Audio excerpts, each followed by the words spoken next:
Well, Cedric Van Peebles has been around the block for a little bit of time. He's been a starting offensive lineman on the national championship team at Georgia.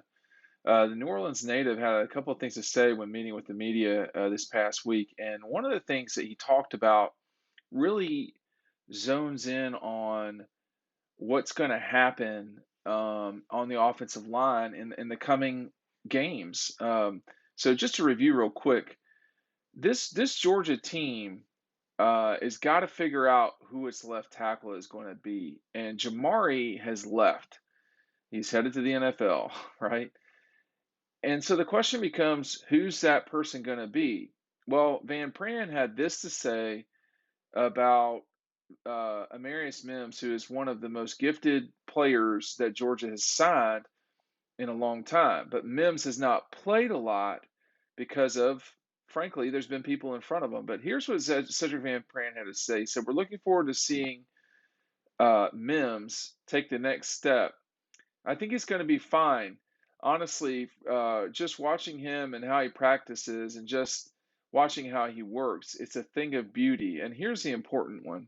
I'm looking forward to see how he takes the next step because he's a generational talent, in my opinion.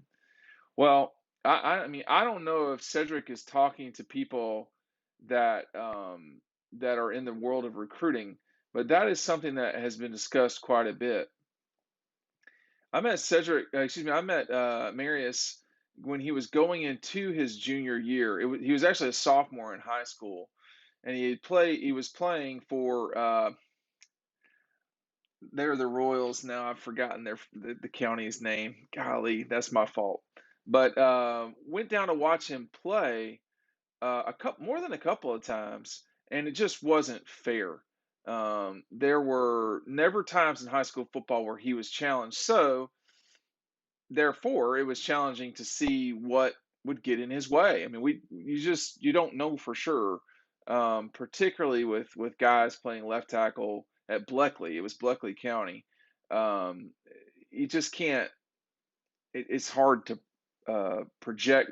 There's no challenge there, but his length and size were undeniable. So one of the things he told me when I met him was he was, the only thing he was kind of scared of was snakes. That was something that really freaked him out pretty good, but obviously not high school defensive ends because he totally dominated those folks. Now, with that said, what you got right now on Georgia's left side of the ball, well, let's just go from the middle out. So Cedric should be the starting center. At right guard, although he's not out there, Tate Ratledge is probably the guy to watch at right guard for when the season comes back. All right, because him nailing that down as a freshman a season ago, that was a pretty good indicator of where the future is likely going to be at right guard.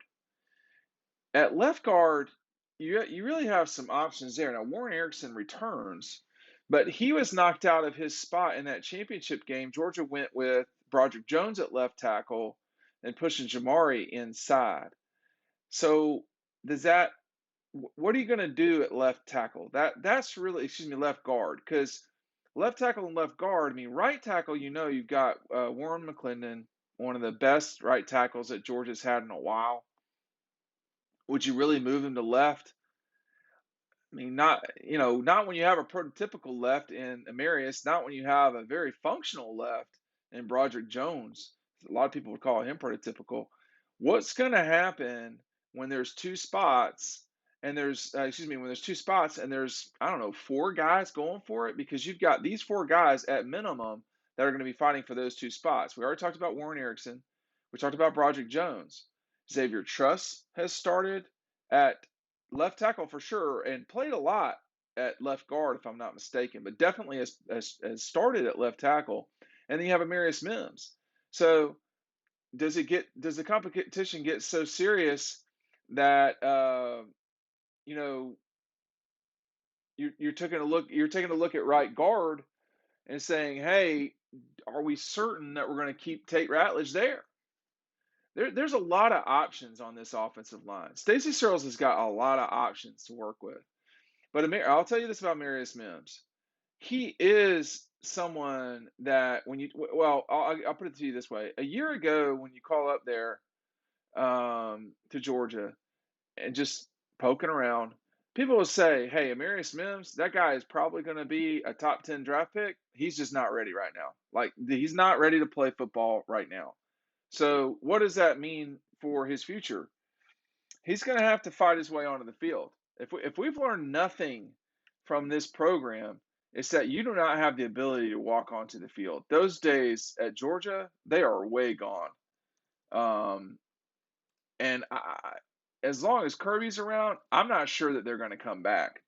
It's a it's a challenging place to start. And so for Amarius, just because you have the size doesn't mean that you're going to get out there and have the ability to play. So he's going to have to fight his way onto the field. That's going to be challenging.